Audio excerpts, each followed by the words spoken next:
So we're moving along to the next part of our course on getting your first piercing.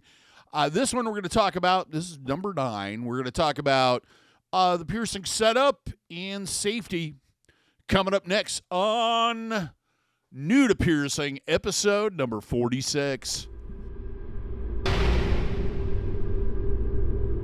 For those that are new to the channel, welcome to the Body Piercing and Tattooing channel. Hope you're enjoying the videos. Hope you find it helpful and useful, but you might not know who I am.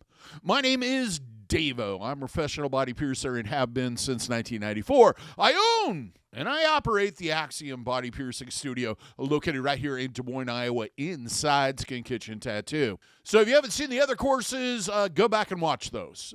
This is number 9. We're going to talk about how we set up for a piercing and some of the precautions we take that are kind of behind the scenes or in front of the scenes or you might want to look for.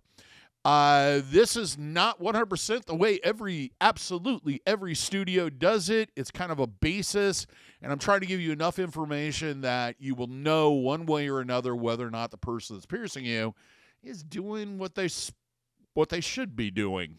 So there's different methods when it comes to piercing, how that's done. There is the pre-sterilization pouches where everything that people are going to be using in that piercing is already been pre-sterilized. They may use single-use items that are also pre-sterilized, and they begin to slowly unwrap those. The other method is unwrapped, where it is everything they need, including gauze, marker, everything is placed into a plastic container and then ran through a autoclave, usually wrapped in maybe a drape or in a drape. And everything is pulled directly out of that box. Next thing we need to talk about there's differences in would be how they set up the sterile fields. A sterile field is an area that has been sterilized.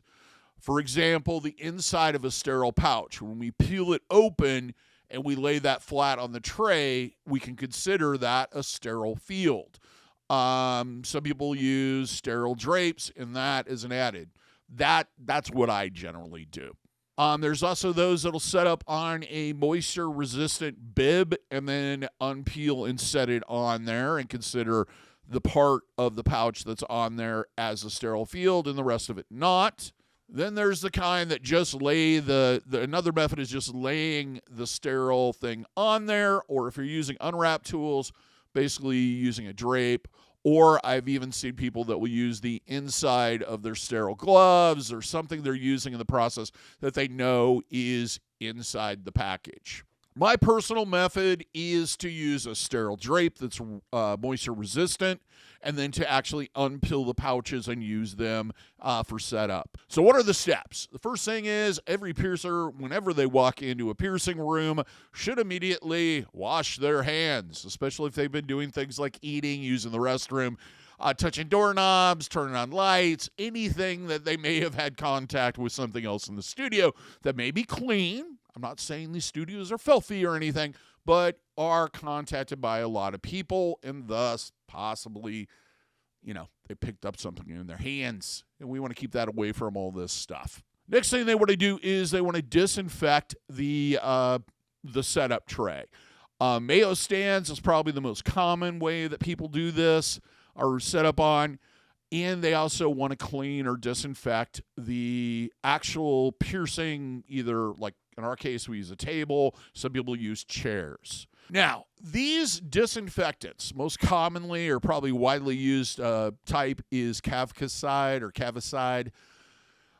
They are a hospital-grade hard surface cleaner. Basically, they will kill off a large spectrum of pathogens. When we talk about pathogens, we're talking about things like, microorganisms, things like bacteria, fungi, and viruses. They need usually about 2 minutes to do this as kind of the standard. With Cavicide, it also has the additional advantage that it does stay on the surface inactive for an extended period of time, even after it's been applied. So what we'll generally do is clean off the surfaces, Let it set for about 2 minutes before we start unpacking everything and getting it set up to make sure that disinfectant has done what it needs to do. Now, when we're doing this, we'll usually start in the center and work our way outward and then clean the edges and anything that may have been touched or we're possibly going to touch. Now, just to explain this further, when it comes to pathogens, to microorganisms, there's kind of two set kind of states they're in. There's the first state where they're active and alive, and then there's the state where they're in shells or spores. A spore can withstand most disinfectants. The reason why it's important that you're using something or your piercer's using something that is active on the surface for a long period of time is as those spores open, it will continue to kill the microorganism. Next thing in the process, the piercer will wash their hands. Then they will slowly begin, like in my case, I will set out a sterile drape over the area, the monostand.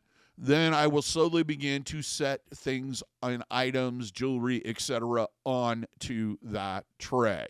Next, I will don a pair of gloves, and then we will slowly begin the process of peeling open those sterile pouches and setting the sterile items out and getting them prepped to be used in the piercing. Now, when we do this, we peel outward and then set either the plastic or paper side down onto the drape and then set the items or allow the items just to set on that.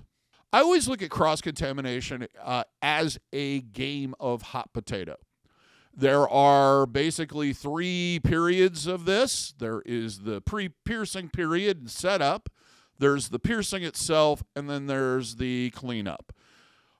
Basically, when you're doing this, any time that you touch anything outside of those sterile fields, like you reach up to grab something out of a drawer or touch a sink or lean on the counter or whatever, those gloves need to be changed every single time because there's a possibility that you will then turn around, interact with that sterile field again, and drag whatever you came in contact with back on there. So thus, hot potato. Nobody wants to touch it. Well, that's it for this episode. Next time we'll talk about disinfecting the area and marking. If you have any questions about this, or maybe you feel like I didn't cover something, or maybe you have some alternative ways of doing things, please share. I love to hear new things, new methods, new so forth. And part of the general spirit of this channel is to share as much information with one another as possible so we all make better educated decisions. Also, if you just have a general piercing question, please leave a comment. If you're one of those people that wants to hear the answer right then, check out our live stream every Monday at 8 p.m. Central Standard Time. We get on and talk about our week and answer any piercing questions that you may have in the chat. Till next time, here's hoping all your piercings heal with ease without a single issue. And if you're in the Des Moines, Iowa area, I'd love to see if your piercing needs in the future. I'll see you in that next episode in the course. Disinfecting and marking.